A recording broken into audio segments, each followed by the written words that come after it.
On today's show, is it time for the Cavaliers to cut ties with Isaac Okoro? Hear about all this and more in today's episode of Locked On Cavs. You are Locked On Cavs, your daily Cleveland Cavaliers podcast.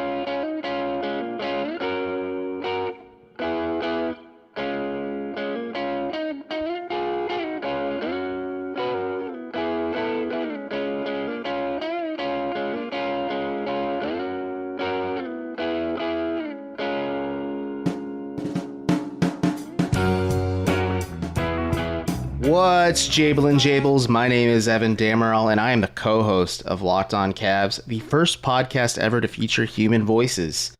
I am also the founder and puppet master behind Down Euclid, a nonprofit news organization providing Clevelanders the news they deserve several times a week via newsletter or online.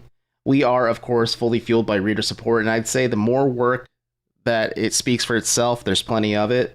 And there's a lot of it you can find despite what pal holes may take to socials to say about you. So if you're able, throw a couple bones right down Euclid's way. Chris Manning is out of the office, but Jake Stevens, as always, has produced this episode of Locked On Cavs. If you want to support what he's about, check out The Merrier, or his latest is EP, If We Fall Asleep Too Early, anywhere you can listen to music. Finally, today's episode of Locked On Cavs is brought to you by PrizePicks. First-time listeners can receive a 100% instant deposit match up to $100 with promo code LOCKEDON. That's prizepicks.com, promo code LOCKEDON. So, Isaac Okoro never took the big-time year 3 leap many of us, especially Chris and I on Locked On Cavs, expected. Sure, the defensive upside's there. You can definitely make the case and argue quite a bit that Okoro is Cleveland's best point-of-attack defender. But offensively, Okoro is still a big-time liability based on how opponents defended him, especially with the Knicks just sagging off of him almost completely whenever he was floating on the perimeter in the playoffs. And before I tear more into Okoro, let's share some of the positives about this year for him. While he did average a career-worst 6.8 points per game, he did score at a hyper-efficient rate, shooting 49.4% from the field overall. Moreover, Okoro converted an impressive 65.7% of his shots at the rim while drawing, shooting fouls on 14.2% of those shot attempts, which are positive signs of growth on offense, which is what you want to hear with Isaac Okoro. And also, he did this on a career-low 11.2% usage percentage. We'll talk more on that in a second, but the fact that he was so efficient without the ball in his hands kind of crystallizes that Okoro did improve offensively. But let's add a little bit more context to that. But before I do, we also should mention, or I should mention, that Okoro was also a good fit with Cleveland's core four, with the team outscoring opponents by 6.8 points per game per 100 possessions whenever he shared the floor with Mitchell, Mobley, Allen, and Garland. But despite those numbers, Okoro isn't a player that has figured out his fit within these lineups. He shared that in the past, he's really struggled to learn how to function without the ball in his hands. Sharing the floor with 2 ball-dominant guards and 2 non-shooting bigs isn't a way that's conducive to growth and will limit his chances to grow offensively. Hence the career-low usage percentage. That really crystallizes him having to play mostly off-ball because of Garland and Mitchell, and that's really all it is, because he had the ball in his hands a lot in high school and college. When he was working on offense, 85% of Okoro's shot attempts came from corner threes or at the rim.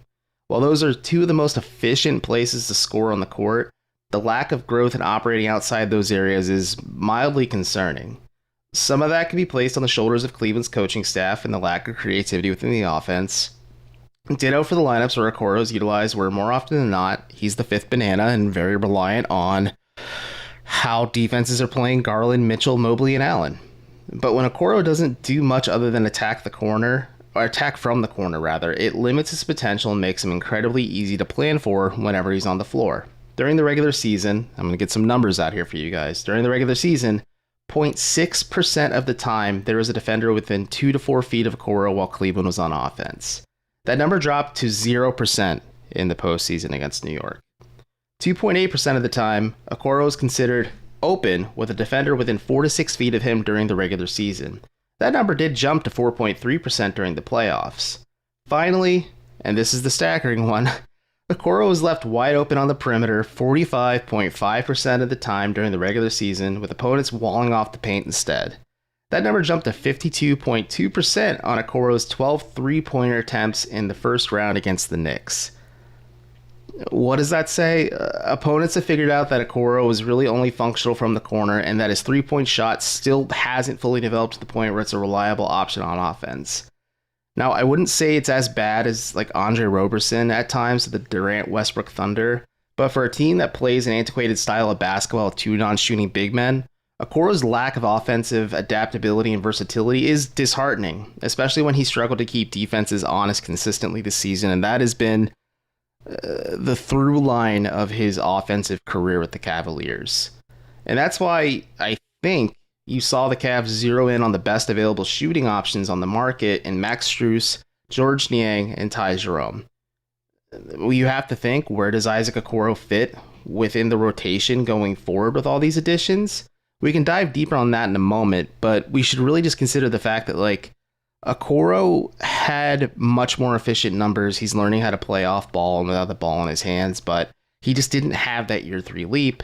And you have to kind of question what his future is with the team. That's the crux of this episode.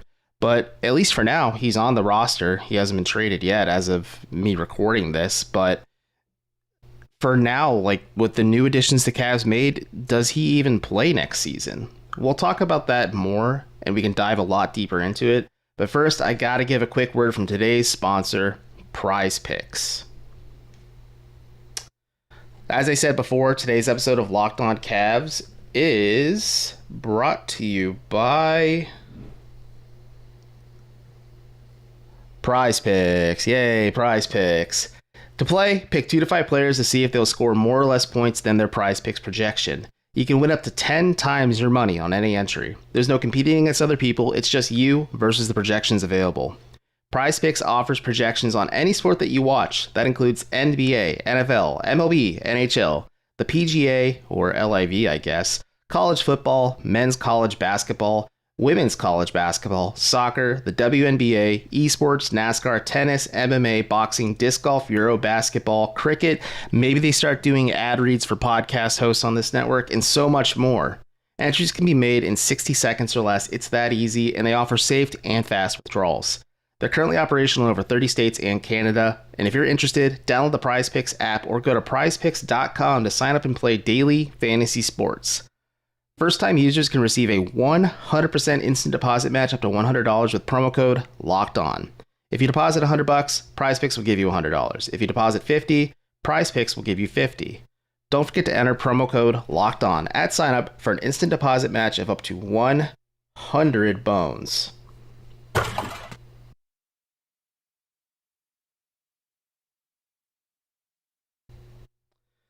What is up, everyone? I am Evan Dammarell, and we are back with more Locked On Cavs. I got to thank you guys for making Locked On Cavs your first listen every day. Everydayers, as you are right now. I'll be back tomorrow, still going solo, to give my final thoughts on Las Vegas Summer League for the Cavaliers, especially if, as Jake Taylor would say, they win the whole effing thing. And as I said before, we're going to jump in now to where does Isaac Okoro fit with this new look Cavaliers team? And we've talked about this at length on the show for quite a bit now, but if the season started tomorrow, I think Chris and I both agree that the Cavs starting lineup would be the following. Darius Garland at point, Donovan Mitchell at shooting guard, Evan Mobley at power forward, Jared Allen at center, and Max Strus at the 3 spot.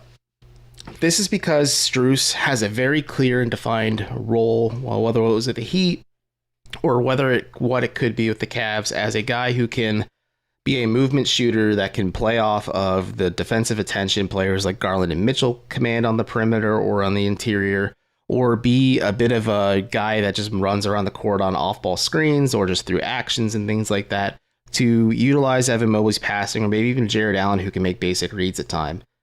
Plus, more importantly, Strus gives you what Okoro doesn't, which is just consistent spacing threat, or a consistent spacing threat to, again, let this antiquated style of basketball function a bit more.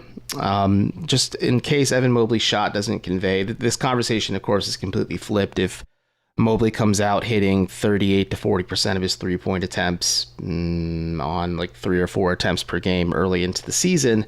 But let's just assume now, since he's not a shooter, that that's not happening. And that's where Strus really just comes into the equation and kind of clicks as the offensive connector piece that the Cavs need to just fully function as a team on either end of the floor.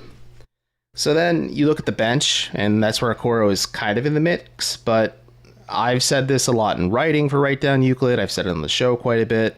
But Caris LeVert should be the team's 6th man heading into this upcoming season. He really did function as a guy who adapted to situations. I think you really need to empower him by letting him be the lead guard off the bench and let him run the offense a little bit with one of Mitchell or Garland next to him, just to kind of be like a little bit of like a safety valve, or just like a guy who can just read and play off ball next to LeVert, or maybe in the situations LeVert plays off ball too. But like, you want to empower him and have him be the guy that makes offensive lineups flow and work.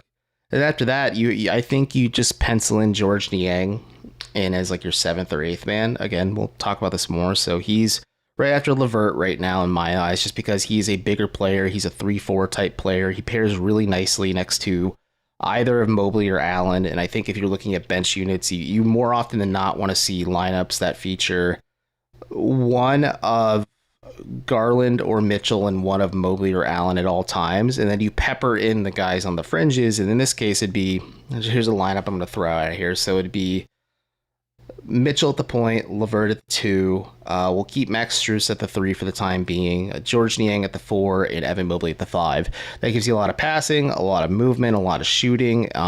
You're asking to do Evan Mobley to do a lot defensively, but like that is a very lethal bench lineup mixed in with your starters. And I think the Cavs need to find ways to more creatively always have one of the starters on the floor, possibly 2 of them, just because of how top heavy they are. And Niang, Strus, and then LeVert as like your lead guard off the bench makes a lot of sense.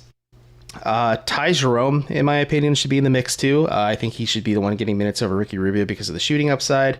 And there's also Damian Jones, who could be in the mix as well, because he's a younger big man who can provide relief minutes to one of Mobley or Allen at times too. And that kind of makes things a little tricky, because I have named 4 players that should be coming off the bench, and typically JB Bickerstaff only goes 8 to 9 deep, and Isaac Okoro could either be the odd man out, or at least to start the season, could be a guy who's maybe fighting with like Ty Jerome, Ricky Rubio, who's could be in the mix as well, maybe even Damian Jones for like those like 7th, 8th, depending what Niang does, 9th man minutes in the rotation. And that's certainly a fall from grace from a guy who was once viewed as maybe the starting small forward going forward for this team. Heading into last year, Chris and I hoped he could be that connector piece between offense and defense for the Cavs. And it's a tough pill to swallow, but it's also the reality of the situation. It's even murkier if, let's say, the Cavs go after PJ Washington in a sign and trade. We'll talk about that more in the final segment. Or maybe they go after a guy like Christian Wood or like Kelly Oubre or Kendrick Nunn, or they look at just like what's left on the free agency market to address just one more need on their roster and rotation, just to kind of flesh things out a little bit further. And that could really bump Okoro down the rotation too, because if any of those guys provide shooting, or at least in terms of movement, and kind of just are able to be or take advantage of maybe the wide open opportunities they might be getting, like Okoro hadn't, you have to really take that into consideration. If, let's say, Okoro is able to expand his game more off ball, he's able to give you a little bit more other than just like attacking from the corner, and maybe reading, reacting a little bit more. Maybe him tightening his handle could really unlock things for him. Let's say he attacks a closeout on the perimeter and he drives toward the basket, and the defense adjusts and walls him off because they know that's like Isaac Okoro's bread and butter play. If he's able to kick it out to a shooter on the top of the perimeter, or a guard that is trailing behind him, or even a big that happens just to be in the paint to get an easier, cleaner look because Okoro is getting just sudden defensive attention like that changes a lot. But that makes it tough, because he's just been such a work in progress for the last 3 years. And if he continues to be a work in progress, it can make things much murkier for Okoro. And you could see nights where he doesn't play for the Cavs because they can't afford to sacrifice possessions at this point to give Okoro the runway to grow and learn from his mistakes and add to his arsenal. You need him to develop and grow off the court. and hopefully with some of Cleveland's coaching staffs, but obviously on his own as well during the offseason. But these moves this offseason to go get Max Strus, to go get Chris, George Niang, to go get Ty Jerome, those are clear offensive first moves the Cavs made. They're looking to sacrifice some of this defensive upside this team has, even though they were the number one defensive team in the league. I think they're comfortable to maybe taking a step or two back to be number 2 or number 3, just because of how good Mobley and Allen are. I don't think they'll drop very far, but they're willing to make that sacrifice to make things easier for their star 4 players, and also just finally add that level of balance and just like familiarity on either end of the floor so that it just feels smoother. You're maybe not burning guys out or running them out, or more importantly, have more than 4, maybe 5 viable players come postseason time. Ultimately, this all does hinge on whether or not Okoro can be a bit more of an offensive threat entering his 4th NBA season. This year is technically a contract year for Okoro, and he's going to have to prove to the Cavaliers or other NBA teams if he can be a viable NBA player on offense, not just defense. We'll talk about that more in a second, but I have a few more quick words from sponsors of the number 1 Cleveland Cavaliers podcast. But again, I want to thank you all for making Locked On Cavs your first listen every day.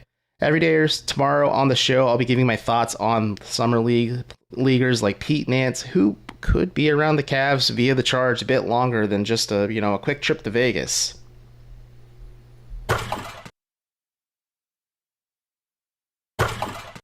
Welcome back to Locked On Cavs as we enter the final segment for Monday, July 17th episode. And as I said in the last segment, this is a contract year for Isaac Okoro. Sure, he can sign an extension with the Cavs until late October at any time, but based on everything I have kind of said in the last 20 or so minutes, do you think that's realistic right now?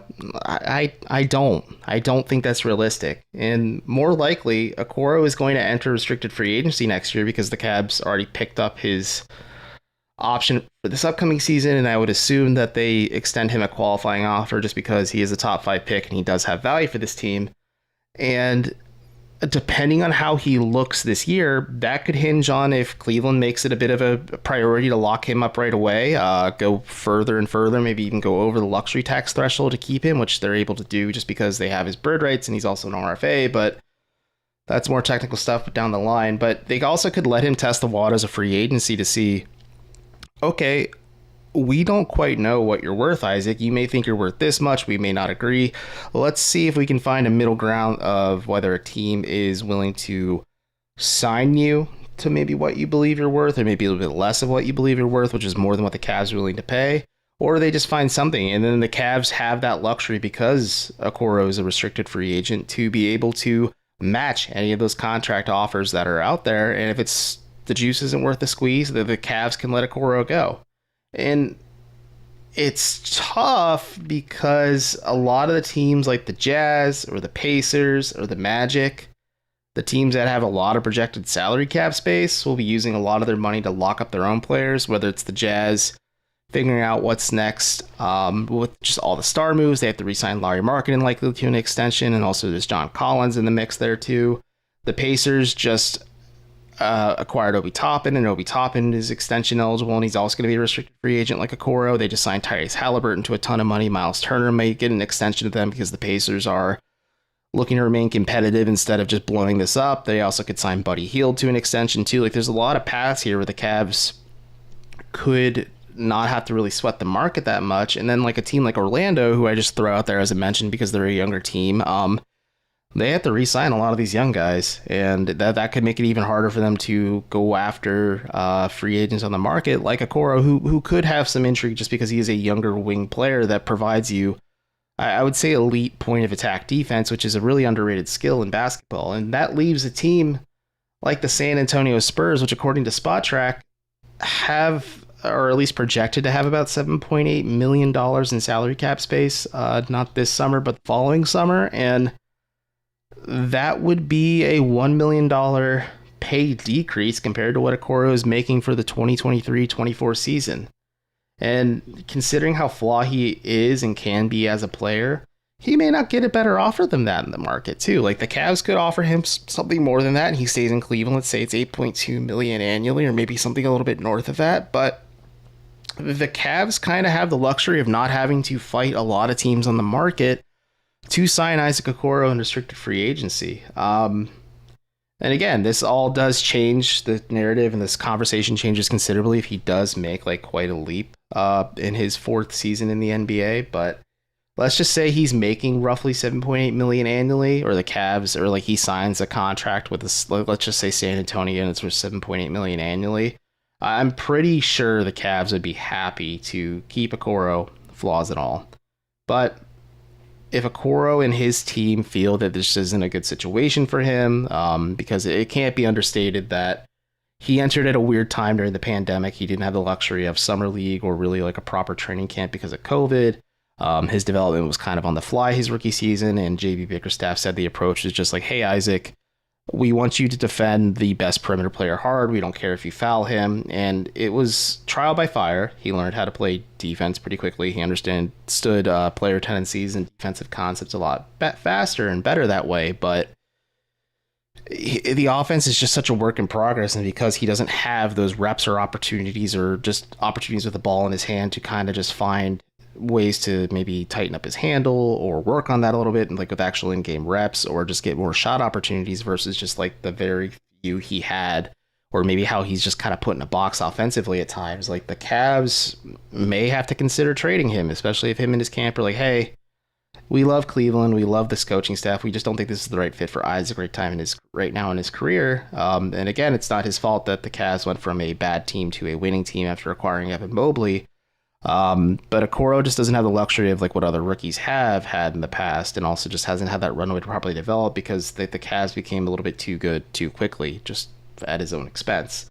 And with that said, like the Cavs could explore the option of trading Okoro, and I have a couple ideas just out there for you guys. Like I had mentioned PJ Washington before. Like let's say the Cavs are able to sign Washington, and the trade is up on the screen right now. Let's say they signed him as Washington to a 3-year, $17.4 million per year contract. And it's 3 years, $52.3 million according to Fanspo.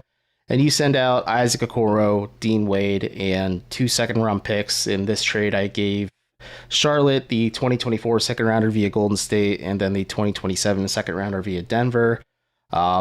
That would make sense because Charlotte is not going to be a good team. I think they have so many more questions than they do answers right now as they are as a squad. But like Okoro fits nicely next to LaMelo Ball. He fits nicely next to Brandon Miller as well. I think you could give him a lot of reps and opportunities to just function as a player.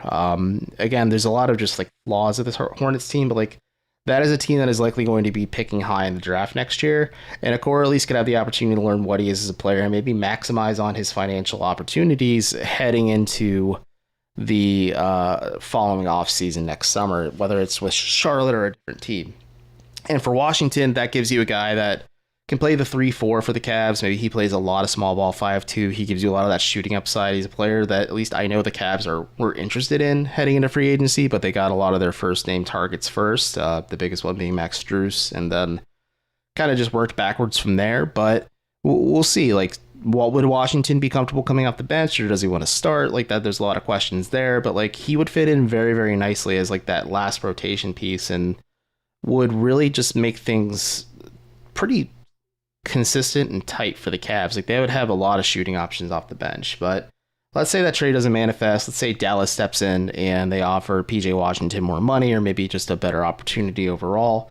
There's also this trade, which I think could be interesting. The Cavs could try and bring Larry Nance Jr. home just to provide more of that like versatile forward depth, especially at the forward position. He could play small ball 5-2. But in this trade, and this also of course depends on the Pelicans just saying like, hey, we're going to kind of retool around Brandon Ingram a little bit, maybe shift a few of the pieces around. Maybe they go get a lot for Zion Williamson, and they think, okay, Larry Nance Jr. just doesn't fit into the equation anymore. If the Cavs are able to go get Larry Nance Jr. and they send out Isaac Okoro, Sam Merrill just for the money to work, and a 2026 second rounder via the Los Angeles Lakers, like I don't think that's a terrible trade for either side. I think the Pelicans do get another defensive wing that could be a lot of fun just based on what they're building, especially around Ingram and like Herb Jones, who, yeah, did take a step back offensively, but is like an elite defender.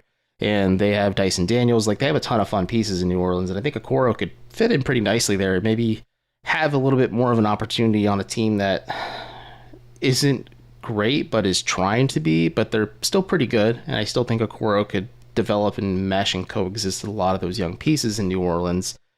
But again, let's say they don't trade Zion, they as in New Orleans, let's say they want to keep Larry Nance Jr. There's always this option too, with a team that is confuddling to me. Like, I think they're going to try and be competitive, even though they lost Fred VanVleet. But like, if the Raptors start having a bit of a fire sale, and let's say Chris Boucher becomes available, and you're able to maybe grab Otto Porter Jr. as well, just like round out the back end of your wing rotation, and you have to send out Isaac Okoro, Dean Wade, Sam Merrill, and 2 future second rounders in this trade.